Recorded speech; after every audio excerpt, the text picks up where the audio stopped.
देखो, वेक्टर की इस सीरीज में हम लोग डिस्कस करने वाले हैं वेक्टर्स का बेसिक कॉन्सेप्ट से लेके वेक्टर्स के सारे न्यूमेरिकल ऑपरेशन सब कुछ। लेकिन सबसे पहले वेक्टर्स का जो चीज मुझे स्टूडेंट्स के अंदर सबसे ज्यादा लैकिंग लगता है, that is the like visualization part, कि तुम वेक्टर्स को विजुअलाइज कर पा रहे हो कि नहीं। क्योंकि वेक्टर्स को विजुअलाइज किए बिना हम लोग रट के चल जा सकते हैं, कि रट लिए भाई, इसका dot product cross product addition ये वो कर लिए, ठीक है, उसमें हो जाएगा, बाक्स आ जाएगा। बट क्या होता है ना, जब हम लोग थोड़ा कॉम्प्लेक्स प्रॉब्लम सॉल्व करते हैं, जब थोड़े हायर लेवल के कॉम्प्लेक्स प्रॉब्लम सॉल्व करने होते हैं, तब जाके हम लोग फंस जाते हैं। क्योंकि हमारे पास ये बेसिक जो फर्स्ट प्रिंसिपल है, एकदम बेसिक प्रिंसिपल ऑफ वेक्टर, वो ही हमारा क्लियर नहीं है कि वेक्टर्स को हम लोग, कोई वेक्टर अगर तुम्हें दिया हुआ है, उसके साथ दूसरा वेक्टर तुम्हें ऐड करना पड़ रहा है, उसके बारे में तुम्हें थोड़ा बेसिक कॉन्सेप्ट वाइज एकदम छोटा सा भी, अगर तुम्हारा वेक्टर्स का जो वेक्टर का तुम न्यूमेरिकल कर रहे हो, अगर उसका 10% भी तुम विजुअलाइज कर लिया ना, देख पा रहे हो कि क्या हो रहा है एक्चुअली, तो उसका गलती होने का चांस बहुत कम जाता है।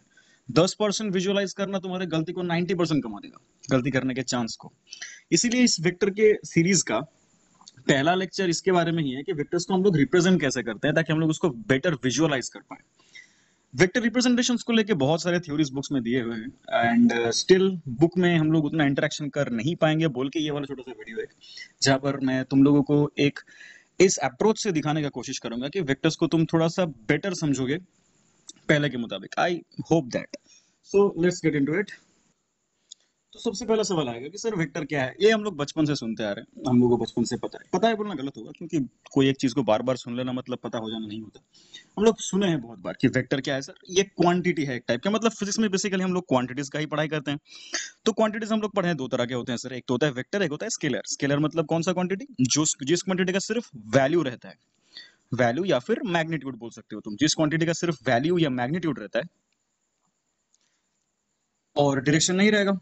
वेक्टर में क्या होगा, वेक्टर में तो सर दोनों रहेगा। हमको पता है कि वेक्टर में सर वैल्यू भी रहता है और डायरेक्शन भी रहता है। ऐसे क्वांटिटीज को हम लोग वेक्टर बोलते आ रहे हैं अभी तक। लेकिन अभी हम लोग क्लास 11 में जो पढ़ने वाले हैं वो थोड़ा सा डिफरेंट है, क्योंकि यहाँ पर वेक्टर्स को बारे में हम लोग को और एक चीज समझना पड़ेगा, क्योंकि इसके अंदर न्यूमेरिकल्स आना शुरू हो जाएगा इसके बाद।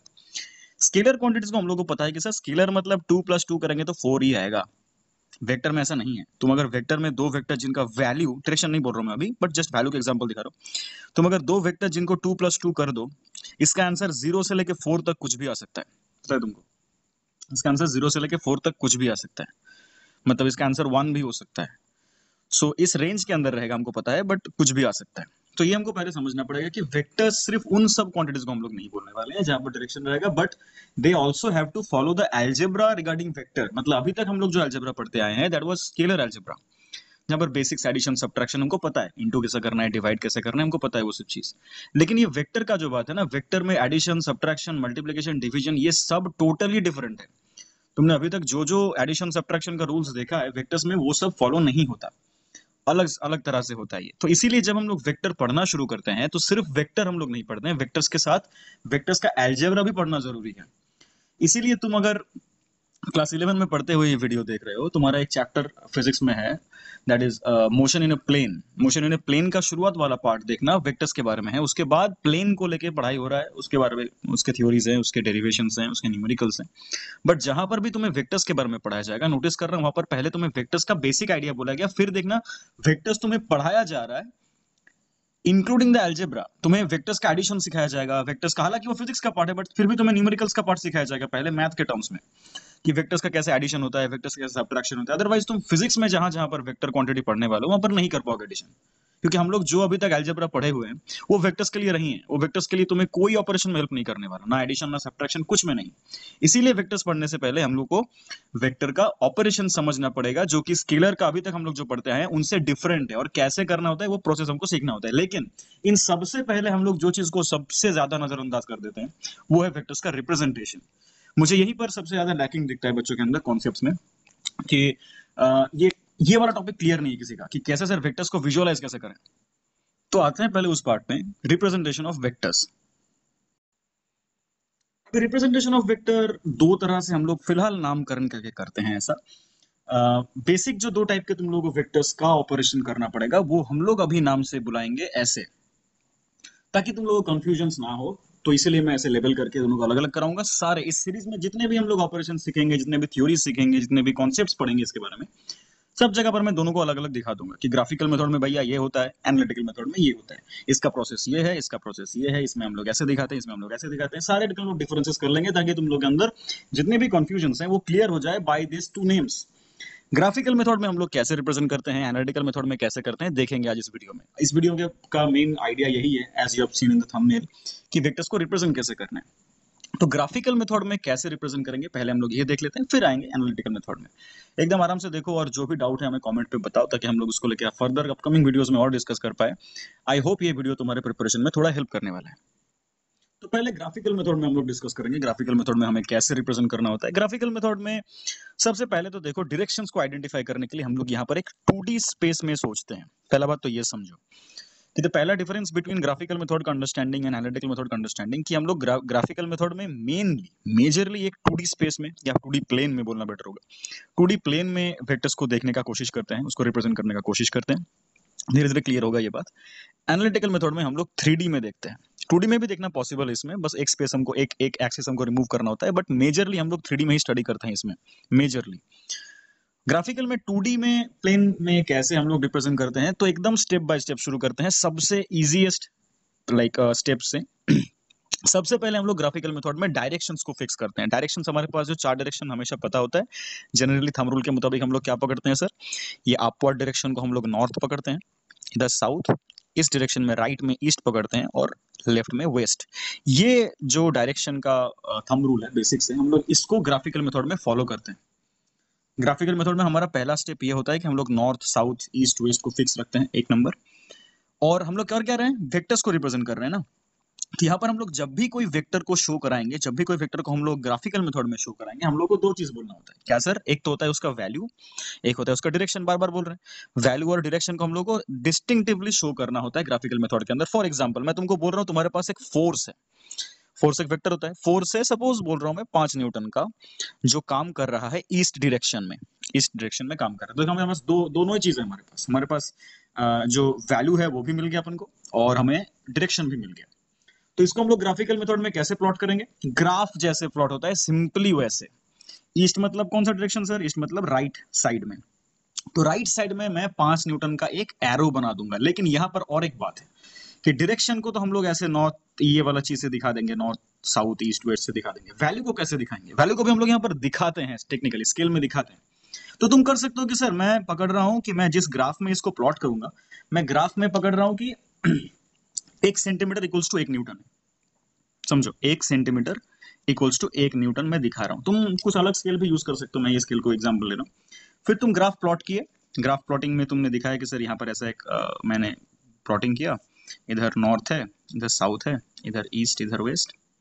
तो मेरे तो ईस्ट डायरेक्शन में 5 न्यूटन का एक फोर्स है, तो मैं काम करता हूँ ईस्ट डायरेक्शन में यहाँ पर एक 5 सेंटीमीटर का लाइन खींच देता हूँ, 0 से शुरू करके यहाँ तक। सपोज मैं बोल रहा हूँ यहाँ तक 5 सेंटीमीटर है, इसमें तुमने लिख दिया 5 न्यूटन। यहाँ पर तुम्हारा वैल्यू दिख जाएगा कि सर यहाँ पर ग्राफ में तो ये 5 घर है, मतलब 5 न्यूटन है। तुमने ऊपर ये स्केल में मेजर कर दिया। तो देखो, अभी अगर मैं सिर्फ ग्राफ को देखूं, मुझे अगर ये डेटा मेरे पास नहीं है, मेरे पास अगर मैं सिर्फ ग्राफ को देखूं, सिर्फ ग्राफ को देख के भी मैं बोल सकता हूं कि सर ये 5 न्यूटन का एक फोर्स है जो इस दिशा में काम कर रहा है। तो देखो, ये ग्राफ से यही फोर्स रिप्रेजेंटेशन हुआ, इसलिए इसका नाम ग्राफिकल मेथड है। क्योंकि हम लोग ग्राफ में प्लॉट करके दिखाते हैं, जो हम लोग एक्स एक्सिस वाई एक्सिस करते थे जूनियर क्लासेस में, वही है।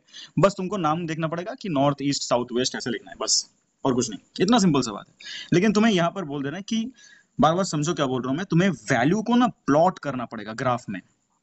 ग्राफ में तुम्हें ड्रॉ करना पड़ता है। तुम बोलोगे सर अगर मेरे पास 5 न्यूटन है वो तो मैं प्लॉट कर दिया, अगर मेरे पास कहीं पर ऐसा एक फोर्स आ गया कि सर मेरे को 500 न्यूटन का फोर्स आ गया, या कोई भी वेक्टर आ गया 500 वैल्यू का आ गया, तब मैं कैसे करूं?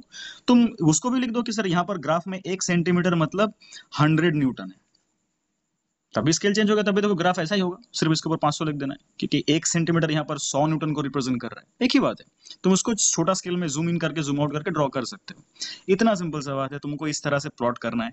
इसमें अगर थोड़ा थोड़ा चेंज करके हमको क्वेश्चन दिया गया, सपोज तुम्हें एग्जाम में ड्रॉ नहीं करना, मैं बार बार बोल रहा हूँ, तुम्हें ये विजुअलाइज करने में हेल्प करा रहा हूँ मैं, कि तुम ताकि उस वेक्टर को देख पाओ थोड़ा सा। सपोज तुम्हें बोल दिया गया कि एक फोर्स है 3 न्यूटन का 40 degree from, suppose 40 degree from east बोला गया, ईस्ट में पकड़ते चलो, विच से 40 डिग्री एंगल में 3 न्यूटन का एक फोर्स है, उसको कैसे प्लॉट करोगे? वापस वही करो, नॉर्थ साउथ ईस्ट वेस्ट। तो ईस्ट यहाँ पर है और नॉर्थ यहाँ पर है। हमेशा याद रखो एंगल मेजरमेंट एंटी क्लॉकवाइज होता है, तो ईस्ट से एंटी क्लॉकवाइज 40 डिग्री, मतलब इस डायरेक्शन में। इस डायरेक्शन में तुमको ऐसा एरो नहीं देने की जरूरत नहीं, यहाँ से डायरेक्टली 0 से शुरू करना और 3 सेंटीमीटर का एक लाइन खींच देना यहाँ पर, बस हो गया। तो 3 न्यूटन यहाँ पर लिख दो, ये 3 न्यूटन 40 डिग्री यहाँ पर लिख देना है। From east the vector is plotted now, बस इतना सिंपल सा रिप्रेजेंटेशन।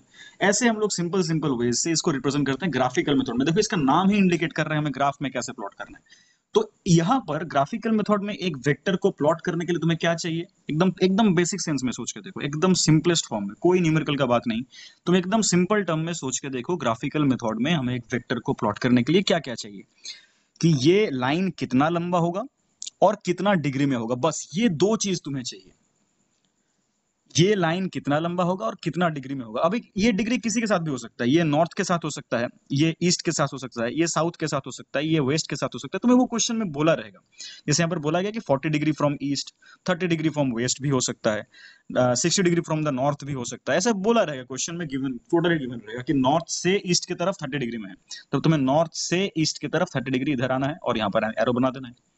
तो तुम्हें दो चीज चाहिए बेसिकली ग्राफिकल मेथड में। तुम्हें अगर कोई भी वेक्टर को, ध्यान समझ लो मैं क्या बोल रहा हूँ, ग्राफिकल मेथड में तुम्हें कोई भी वेक्टर को रिप्रेजेंटेशन दिमाग के अंदर विजुअलाइज करना है या एक्चुअली ग्राफ में प्लॉट करना है या कॉपी में रफली भी ड्रॉ करना है, तो तुम कर सकते हो बहुत इजीली। कैसे, तुम्हें दो चीज चाहिए कि ये लाइन कितना लंबा होगा और कहां से कितना डिग्री एंगल में होगा। कितना लंबा होगा इज द बात ऑफ मतलब is the matter of value और कौन से एंगल में होगा किसके साथ, that is the part of the direction. तो डायरेक्शन तुम्हें ये एंगल में बताएगा, सोच लो ध्यान से क्या बोल रहा हूँ, डायरेक्शन तुम्हें ये एंगल में बताएगा, या तो directly east west north south में ही होगा या फिर कोई एक डिग्री एंगल में होगा, वो उसका डायरेक्शन होगा। और वैल्यू तुम्हें क्वेश्चन में बोला रहेगा कितना डिग्री, मतलब कितना लेंथ होगा उस लाइन का। यहाँ पर हर एक वेक्टर को हम लोग एक लाइन से इंडिकेट करते हैं और वो लाइन का ऐसा स्केल हो सकता है, ऐसा भी हो सकता है, depending upon how big the quantities.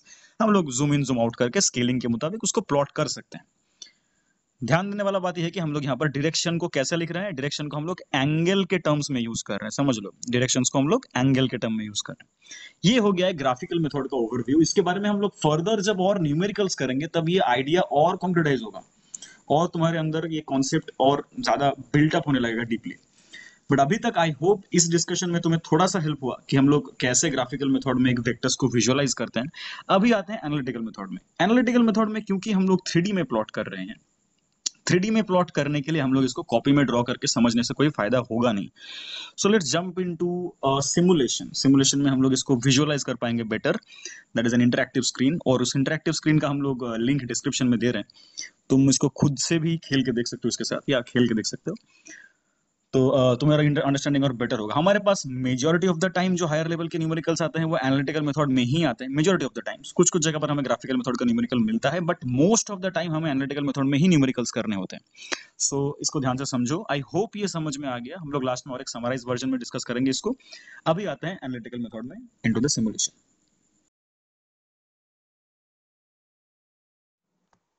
देखो, ये एक प्लेटफॉर्म है, मैं यहाँ पर दो प्लेटफॉर्म यूज करूंगा समझाने के लिए, दोनों का लिंक डिस्क्रिप्शन में दिया हुआ है। पहले तुमको स्क्रीन में जो दिख रहा है उस पर ध्यान दो। तुम्हें अब स्क्रीन पे जो दिख रहा है वो क्या है, वो एक 2D प्लेन है जो हम लोग बचपन से coordinate geometry previous junior classes से करते आ रहे हैं। ये कोऑर्डिनेट ज्योमेट्री का एक प्लेन है जहां पर तुमको एक्स एक्सिस दिख रहा है, यहाँ पर इधर नेगेटिव एक्स एक्सिस या फिर एक्स डैश, इधर वाई डैश। ये हम लोग इसको लेके हम लोग, मैं इस लिंक में तुम देखोगे, इसको मैं पीसी में कर रहा हूँ, इसको स्क्रॉल करने से ये जूम इन जूम आउट होता है, ठीक है।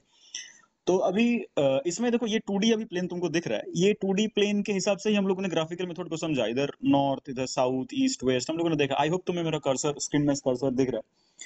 तो इसको अगर एनालिटिकल मेथड में समझना है, इसलिए हमको थोड़ा 3D स्पेस में इस बात को विजुअलाइज करना जरूरी है। इसीलिए ये सब प्लेटफॉर्म्स को यूज करना, ताकि हम लोग इसको समझ पाए बेटर तरीके से। अब इसको मिनिमाइज कर देते हैं। हाँ, तो इसको अगर मैं थोड़ा सा 3D वर्जन में, देखो यहाँ पर एक ऑप्शन है डिफॉल्ट ओरिएंटेशन बोल के, इसको अगर तुम क्लिक करो, ये देखो तुम्हें 3D में देखना शुरू हो जाएगा। यही चीज देखो, एक्स एक्सिस, ध्यान से देखो, x axis Y axis already है, इसको हम लोग देखो चेंज करेंगे तो और एक एक्सिस का प्रेजेंस आ जाएगा, that will be the Z axis, जो सब जिसके थ्रू हम लोग समझ पाएंगे कि 3D स्पेस में कैसा बात होगा। ये देखो, वही एक्स एक्सिस वाई, देखो हम लोग जिस प्लेन को देख रहे थे वो अभी तक है यहाँ पर, लेकिन उससे परपेंडिकुलरली और एक एक्सिस आ गया जिसका ऊपर की तरफ पॉजिटिव जेड, नीचे की तरफ नेगेटिव जेड, मतलब जेड और जेड डैश है। जब तक तुम इस बात को विजुअलाइज नहीं कर पाओगे, इसके अंदर वेक्टर्स का भी प्रेजेंटेशन नहीं कर पाओगे। तो पहला बात तो ये चीज समझना बहुत इजी है, मतलब ये जो 3D स्पेस है, इसको देख के तुम बहुत इजीली समझ पाओगे कि ये क्या है और ये थर्ड एक्सिस कैसे काम कर रहा है। इसको हम लोग zoom in zoom out further कर सकते हैं। ये देखो, इसमें भी तुम अगर स्क्रॉल इन स्क्रॉल आउट करो तो जूम इन जूम आउट हो जाएगा। ठीक है, इसमें पहले कुछ चीज हमें देखना पड़ेगा वेक्टर्स पढ़ने से पहले। क्या क्या चीज? पहले हम लोग यहाँ पर एक पॉइंट प्लॉट करते हैं। जब तुम 2D में प्लॉट करोगे तब तुम्हें देखो, 2D में हम लोग जब प्लॉटिंग सीखे थे, अगर यहाँ पर वापस आऊं मैं, तो मैं तुमको बोलूं कि सपोज तुम 10,10 में चलो, तो तुम क्या करोगे? एक्स एक्सिस पे 10 पे चलोगे, फिर वाई की तरफ पॉजिटिव 10 पे चलोगे, तो this will be the point. यहाँ पर मेरा कर्सर अभी है, ये 10,10, देखो एक्स के लिए भी 10 है, वाई के लिए भी 10 है, तो दिस पॉइंट विल बी 10,10। लेकिन जब हम लोग 3D में बात कर रहे हैं तब हमें 3 एक्सिस मिल चुका है, तो हमें एक्स के तरफ कितना घर जाना है या नेगेटिव में, वाई की तरफ कितना घर जाना है, जेड की तरफ कितना घर जाना है, हमें तीनों इंक्लूड करना पड़ेगा। देखो यहाँ से हम लोग इंक्लूड कर सकते हैं ये वाला पॉइंट से। यहाँ पर हम लोग प्लस को जो साइन है वहां पर क्लिक करेंगे, हमारे पास एक्सप्रेशन या नोट ये सब आएगा, तुम डायरेक्टली यहाँ पर आ जाना। यहाँ पर हम लोग ब्रैकेट के अंदर डायरेक्टली इसको इंक्लूड कर सकते हैं। फॉर एग्जाम्पल मैंने यहाँ पर ब्रैकेट दिया, फर्स्ट ब्रैकेट, यहाँ पर सपोज मैं एक पॉइंट प्लॉट कर रहा हूँ 2,3,5 सपोज एग्जाम्पल। देखो यहाँ पर ग्राफ में आ चुका है वो पूरा पॉइंट, दिख रहा है? देखो ग्राफ में पर्पल कलर का एक पॉइंट तुमको दिख रहा है। ये पॉइंट कैसा है? तुम अगर ध्यान से नोटिस करो, यहाँ पर पहला डेटा किसके बारे में है? एक्स के बारे में। 2 is the x coordinate, 3 is the y coordinate, 5 is the z coordinate. हमेशा सीक्वेंस ऐसा होता है एक्स वाई जेड का। तो अगर मैं 2D में देखूं, देखो 2D में देखने से मुझे सिर्फ एक्स और वाई दिखना चाहिए, मतलब 2,3 दिखना चाहिए। देखो वो दिख रहा है कि नहीं? अगर दिखे इसमें, देखो ध्यान से, अगर थोड़ा जूम कर रहे हैं इसको, 5 घर, हाँ देखो 2,3 हो रहा है कि नहीं? ये पॉइंट ऑफ ओरिजिन है 0,0। यहाँ से 2 घर एक्स की तरफ चलते हैं और फिर 3 घर वाई की तरफ चलते हैं, 1 2 3। थोड़ा कर्सर से हिल गया बट यहीं पर है पॉइंट। लेकिन अभी वो जेड का कोऑर्डिनेट आ चुका है बोल के, देखो जेड की तरफ वो 5 घर ऊपर उठा है। अगर मैं साइड से देखूं, देखो जेड की तरफ 5 घर उठा है, वो एग्जैक्ट 5 के लेवल पे ही है पॉइंट, है ना? 5 के लेवल पे पॉइंट है। तो इसलिए हम लोग यहाँ पर 3 डेटा इनपुट करते हैं हमेशा एक पॉइंट को 3D में प्लॉट करने के लिए। एकदम इजी कॉन्सेप्ट है। जैसे 2D डेटा, मतलब 2D प्लेन में एक डेटा को इंक्लूड करने के लिए हमको 2 पॉइंट चाहिए था, जिसको हम लोग लाइक ये बोलते थे एब्सिसा और ऑर्डिनेट, जो जूनियर सेशन में पढ़े थे हम लोग। यहाँ पर 3 डेटा चाहिए तुमको, एक्स कोऑर्डिनेट का, वाई कोऑर्डिनेट का और जेड कोऑर्डिनेट का। 3 डेटा चाहिए, तो यहाँ पर एक पॉइंट प्लॉट होगा। ठीक है, इसको तुम अभी पॉजिटिव नेगेटिव सबका एक्सपेरिमेंट करके देख सकते हो। यहाँ पर पॉइंट्स प्लॉट करना है, सिर्फ ब्रैकेट लगा और बढ़ा दो।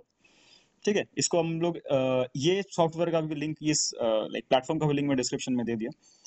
वेक्टर को प्लॉट करने के लिए हम लोग दूसरा प्लेटफॉर्म यूज करेंगे। यहाँ पर डायरेक्टली वेक्टर्स को प्लॉट करना थोड़ा हार्ड होता है इसमें, बट इसमें पॉइंट देखना बहुत ईजी है। इसलिए मैं और एक प्लेटफॉर्म में आ रहा हूँ, वो है ये वाला। यहाँ पर भी देखो सेम चीज है, X axis Y axis Z axis ही है, तुम इसको भी इंटरेक्ट कर सकते हो ऐसे ऐसे इधर उधर घुमा घुमी करके। तो इसमें हम लोग पॉइंट अगर प्लॉट करें, तो यहाँ पर भी पॉइंट प्लॉट करने का बात है कि हम लोग यहाँ पर ऐड ऑब्जेक्ट करेंगे और यहाँ पर लाइन ऐड कर सकते हैं, पॉइंट ऐड कर सकते हैं। हमको देखना सिर्फ ये दोनों को, पॉइंट को और वेक्टर को है, बाकी तुम अपने मजे के लिए कर सकते हो। पॉइंट के लिए सपोज मैं अभी ऐड कर रहा हूँ, देखो अभी यहाँ पर कौन सा पॉइंट दिया मैंने? हाँ, देखने वाला बात है कि सर प्रीवियस प्लेटफॉर्म में यहाँ पर फर्स्ट कॉमा फर्स्ट ब्रैकेट था, यहाँ पर देखो थर्ड ब्रैकेट है। तुमको अलग अलग प्लेटफॉर्म में अलग अलग चीज यूज करना पड़ता है।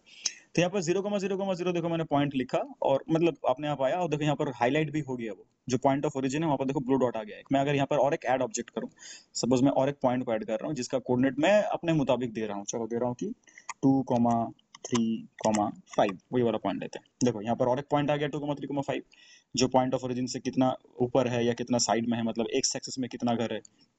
अगर मैं इसको ऊपर से देखूं, अच्छा वो तो थोड़ा ग्राफ के बाहर चल जा रहा है, स्क्रीन के बाहर। एनीवेज, तुमको आई होप समझ में आ रहा है कि यहाँ पर एक्स एक्सिस में कितना कर गया, वाई में कितना कर गया, जेड में कितना कर गया, तो ये पॉइंट बना। अभी अगर यहाँ पर देखो वेक्टर का आइडिया पहला शुरू होने वाला है। ठीक है, अभी इस पॉइंट ऑफ ओरिजिन से सुनो ध्यान से क्या बोल रहा हूँ। ये एक पॉइंट है, ये एक पॉइंट, सपोज मैं दोनों का लेवलिंग कर दे रहा हूँ। यहाँ पर लेवलिंग करने का भी ऑप्शन आते हैं। सपोज इस पॉइंट को मैं नाम दे रहा हूँ ओ, इसका नाम दे दे रहे हैं, चलो ओ पॉइंट ऑफ ओरिजिन है बोल के, और इसका नाम दे दे रहे हैं, चलो कोई एक पॉइंट दे दे रहे हैं पी बोल के, लेवल विजिबल कर देते हैं। पी पॉइंट आ गया, यहाँ पर ओ पॉइंट आ गया। देखो यहाँ पर तुम्हें ओ लिखा हुआ दिख रहा है, ये पॉइंट ऑफ ओरिजिन है, और ये पॉइंट जो हम लोगों ने प्लॉट किया एकदम बेसिक्स दिखा रहे हैं। अभी एक वेक्टर बनाते हैं, लेकिन वेक्टर बनाने से पहले तुमको ये चीज समझना पड़ेगा कि ऐसे 3D स्पेस में कोई भी पॉइंट को, सुनो ध्यान से, कोई भी पॉइंट, मैंने यहाँ पर रैंडम से 2,3,5 ले लिया, तुम ऐसे कोई भी पॉइंट ले सकते हो, और इस पॉइंट को तुम अगर इस 0,0,0 मतलब पॉइंट ऑफ ओरिजिन से ज्वाइन करो एक लाइन के थ्रू, सुनो ध्यान से, पॉइंट ऑफ ओरिजिन से शुरू करके पी तक एक लाइन को तुम खींच के लेके जाओ, तुम बोलोगे सर उल्टा भी तो पॉसिबल है, पी से अगर मैं ओ तक लेके आऊं, नहीं, इसको बोलने का रीजन है ओ से ही तुम्हें हमेशा लाइन को निकालना पड़ता है और पी तक पहुंचना पड़ता है। इसको हम लोग बोलेंगे, ये भी देखो एक वेक्टर है, क्योंकि हमेशा ओ से ही शुरू होगा और डायरेक्शन फिक्स्ड है, हमेशा ओ से ही शुरू होगा और जो फाइनल पॉइंट है, ये इनिशियल पॉइंट और ये फाइनल पॉइंट, हमेशा इनिशियल पॉइंट से फाइनल पॉइंट के तरफ ही जाएगा वो। ऐसे इसको हम लोग बोलेंगे ओ से पी तक ज्वाइन करने को बोलेंगे ओपी वेक्टर। अगर मैं यहाँ पर एक ऑब्जेक्ट को ज्वाइन कर रहा हूँ वेक्टर सपोज, और वो वेक्टर का मैं कोऑर्डिनेट सेम दे रहा हूँ, क्या से 2,3,5, 2,3,5। देखो जो हमारा पॉइंट था वहां पर जाके एरो रुका, देखो उसका एरो भी इधर ही दिखा रहा है। ये क्या इंडिकेट कर रहा है सर, कि जीरो हमेशा स्टार्टिंग पॉइंट होगा। ये रूल है, ये वेक्टर का एक रूल है कि हमेशा 0,0 is the 0,0,0 is the initial point, और ये पी में जहां पर वेक्टर को हम लोग ज्वाइन कर रहे हैं that is the final point of the vector. तो ये जो वेक्टर तुम्हें अभी लाइन दिख रहा है, जो वेक्टर मतलब एरो भी रहेगा सर, इसको मैं घुमा दिखा रहा हूँ, इसका एरो भी रहेगा, कहाँ रहेगा, ऑलवेज उस पॉइंट के डायरेक्शन में, जीरो के डायरेक्शन में कभी नहीं रहेगा, हमेशा उस पॉइंट के डायरेक्शन में। इसका नाम होगा ओ से लेके पी तक जा रहा है बोल के ओपी वेक्टर। ओके, यहाँ पर देख लो, मैं कॉपी में भी दिखाऊंगा कुछ चीज लिख के, बट यहाँ पर पहले विजुअलाइज कर लो बात को। ये हो गया ओपी वेक्टर। तो अभी जब हम लोगों ने ये वेक्टर का लाइक 3D स्पेस में पहले तो पॉइंट का प्लॉटिंग सीखा। पहले सपोज मैं तुमको एग्जांपल दिखा रहा था, जो हम लोगों ने वहाँ पर एग्जांपल लिया 2,3,5। सपोज वो पॉइंट यहाँ पर है, उसको हम लोगों ने नाम दिया था P, और ये पॉइंट था 0,0,0। तो हमने बोला था कि ये O से लेके P तक अगर तुम ज्वाइन करो, जो वेक्टर बनेगा it will always be in the direction of P, ऐसा हम लोगों ने बोला वहाँ पर। This vector will be named as OP vector. ठीक है, ये तो हो गया, लेकिन इस OP वेक्टर का एनालिटिकल मेथड में डिटेल क्या होगा, इस वेक्टर को एनालिटिकल मेथड में हम लोग लिखते कैसे हैं वो इसके बाद देख लो। पहले हम लोगों ने 3D स्पेस में कैसे पॉइंट प्लॉट हुआ वो देख लिए, फिर दो पॉइंट को ज्वाइन करने वाला वेक्टर का नाम कैसे होगा, डायरेक्शन कौन सा होगा ये भी देख लिए। बट इस वेक्टर को बोलने का तरीका कैसा होगा, इस वेक्टर को हम लोग यहाँ पर तो डायरेक्टली वैल्यू से बोल रहे थे कि सर ये 5 न्यूटन है कि 500 न्यूटन है कि कुछ एक है, कोई एक वेक्टर है और उसका डायरेक्शन हम लोग आइदर ऐसे बोल रहे थे और अदरवाइज डिग्री से बोल रहे थे, कितना कौन से डायरेक्शन से कितना डिग्री में। यहाँ पर हम लोग वैसा कुछ नहीं बोलेंगे, ना ऐसा कोई वैल्यू बोलेंगे, ना ऐसा कोई डिग्री बोलेंगे, कुछ नहीं, बस इन्हीं तीनों डेटा का हम लोग यूज़ करेंगे। लेकिन उसके पहले हमें और एक चीज़ समझना पड़ेगा, यूनिट वेक्टर बोल के। यूनिट वेक्टर का डिटेल्स में और एक वीडियो आएगा जहाँ पर हम लोग डिस्कस करेंगे भाई इसके बारे में डिटेल में। बट अभी मैं समझाने के लिए बोल रहा हूँ कि एक्स एक्सिस की तरफ अगर तुम एक घर चलो, वाई एक्सिस की तरफ अगर एक घर चलो, और जेड एक्सिस की तरफ अगर एक घर मतलब एक यूनिट चलो, ये तो एक्चुअली ग्राफिकली इसका तो घर है ना यहाँ पर, मतलब लाइक कट्स हैं 1 पे 2 पे 3, इधर भी सिमिलरली 1 2 3, इधर -1 -2 -3 चलता रहेगा। Similarly same for all the axis. तो एक्स एक्सिस के तरफ एक घर चलने को हम लोग पकड़ते हैं आई कैप, समझ लो, इतना सिंपल सा बात समझ लो। एक्स एक्सिस के तरफ एक घर चलने को बोलेंगे आई कैप, अगर 2 घर चला तो बोलेंगे 2 आई कैप, 3 घर चला तो 3 आई कैप, 10 घर चला तो 10 आई कैप। एक्स के तरफ कितना घर गया है वो पॉइंट, वो एक्स डेटा को इंडिकेट करने के लिए हम लोग आई कैप यूज करते हैं। सिमिलरली वाई के घर कितना चला उसके लिए हम लोग जे कैप यूज करते हैं, स्मॉल जे, ये स्मॉल आई स्मॉल जे। और जेड एक्सिस की तरफ कितना घर गया इसको इंडिकेट करने के लिए हम लोग के कैप टर्म को यूज करते हैं।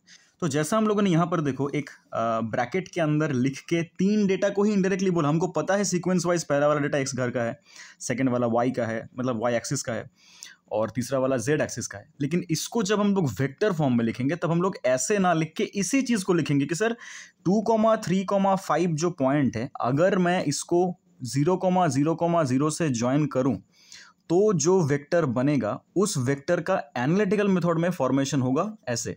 एक्स की तरफ 2 घर चला है बोल के 2 आई कैप, वाई की तरफ 3 घर चला है बोल के 3 जे कैप, और जेड की तरफ 5 घर चला है बोल के 5 के कैप। बस इतना सिंपल सा रिप्रेजेंटेशन है, और इन तीनों का साइन पॉजिटिव है बोल के यहाँ पर हम लोग प्लस साइन दे देंगे, बस हो गया ये वेक्टर का सिंप्लीफिकेशन।